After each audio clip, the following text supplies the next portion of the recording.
नमस्कार साथियों, मैं शेखर आपका इस नए वीडियो में स्वागत करता हूं। आपने कई बार एग्जाम्स में देखे हुए ऐसे सवाल डायरेक्ट पूछ दिए जाते हैं कि कोई भी धनराशि इतने वर्ष में अपने आप का 4 गुना, 5 गुना या 10 गुना हो जाता है तो आप ब्याज दर बताइए, या फिर समय भी ज्ञात करने के लिए दे दिया जाता है। इस वीडियो में हम लोग ऐसे ही सवाल का एक धमाकेदार ट्रिक देखने वाले हैं, जिसको देखने के बाद आप सिर्फ सवाल को 5 सेकंड में फोड़ डालोगे।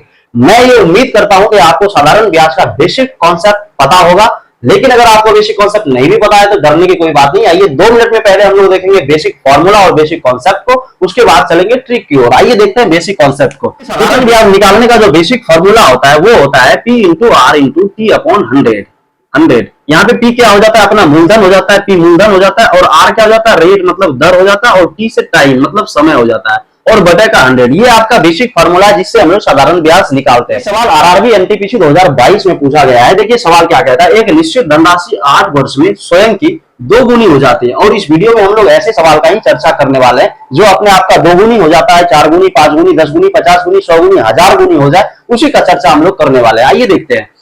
8 वर्ष में स्वयं की 2 गुनी हो जाती तो ब्याज का दर आपको ज्ञात करना। इसके लिए मैं आपको एक फॉर्मूला बता रहा हूं, वो फॉर्मूला आपके जहन में होना चाहिए। उसके बाद सवाल सिर्फ 5 सेकंड में बनेगा। देखिए क्या फॉर्मूला है।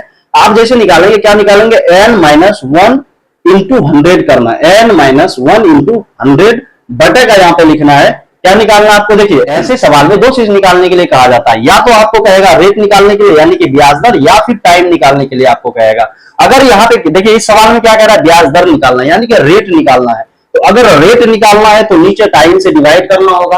अगर टाइम आपको निकालना होता तो नीचे आर से डिवाइड करते। ठीक है, n minus 1 into 100 upon R हो जाता अगर टाइम निकालना होता। तो ये 2 चीज निकालने के लिए पूछा जाता है और दोनों चीज का फॉर्मूला आपके सामने है। यानी कि आर निकालना होगा तो टी से डिवाइड करेंगे, और टी निकालना होगा तो आर से डिवाइड करेंगे। उसके बाद सवाल का आंसर आ जाएगा। अब देखिए यहाँ पे n क्या होगा, n का वैल्यू क्या होगा, तो जितना गुना कहेगा वही n का वैल्यू होगा।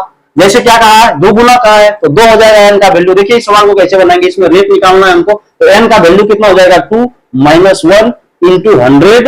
और आप देखिए यहाँ पे टाइम कितना दिया गया, टाइम 8 वर्ष दिया गया, तो 8 वर्ष। ये कितना हो जाएगा, 2 माइनस 1 करेंगे तो 1 गुना 100, यानी कि 100 बटे का कितना हो जाएगा, 8 हो जाएगा। 100 बटे 8, इसको आप कटा दीजिए, 12.5% आपका राइट आंसर हो जाएगा। यानी कि option number D for Devdas is the right answer.